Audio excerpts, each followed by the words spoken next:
Om Namah Shivaya. Yoga begins with karma, performance of prescribed duties. Discourse by MahaPeriyava from the book Voice of God, Volume 1. It is generally thought that yoga means repeatedly controlling the breath and sitting like a statue. The direct meaning of yoga is to join.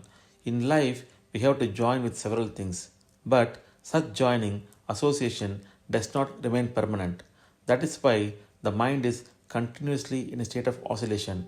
Instead of this, if we join ourselves permanently with the one thing that is the ultimate and then we cannot separate ourselves from it, that is real yoga.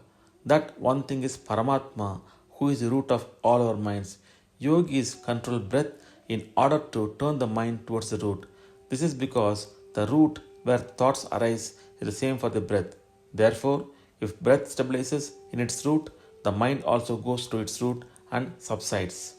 The opposite of yogam is viyogam. What is given up is what we call viyogam. Do we not say about a person who died that he attained bodily viyogam? The Lord says in the Gita that if a particular kind of viyogam develops, that itself will become yoga. If there is viyogam of one thing, that is, if one thing is given up, that itself is yoga. He says, what is that one thing? That one thing is sorrow. If you can drive away sorrow and not allow it to stick to you, that is yoga. He says, Tam vidya dukkha samyoga viyogam yoga samjitam.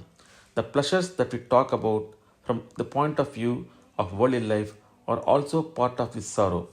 All experience in the state of separation from the Paramatma are sorrow only. Because the mind is constantly at work, the experience of sorrow and pleasure occurs. If the mind is steadied without fickleness, these experiences are not there. To practice concentrating the mind on one thing is cleansing the mind. This is the means for the attainment of yoga, yoga siddhi. All people do not start with breath control in the manner of those whom we generally call yogis. If we practice to involve ourselves fully with something that is good, then the mind will not be polluted as far as possible. If attempt is made to control the mind directly, it will revolt and fly in different directions. Therefore, instead of paying attention to the mind, if we are involved in some good work, then the scope for the mind to oscillate will be less. In olden days, some people used to wear arikandam. This means wearing a big iron ring around the neck in order that one may observe the niyama of not lying down. This was called harikandam.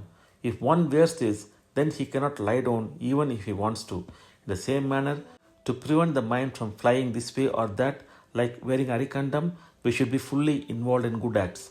In olden days, people were performing big yajnas by observing several regulations, constructing big temples, towers with lot of care, digging tanks and engage themselves in several activities.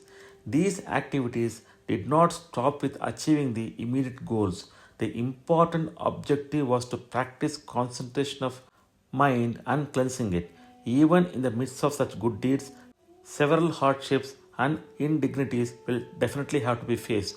Even then, since the task taken up had to be completed, brushing aside hardships and indignities, they could progress in the task. This is a good means for cleansing the mind. One can proceed to breath control, dhyana, etc. later.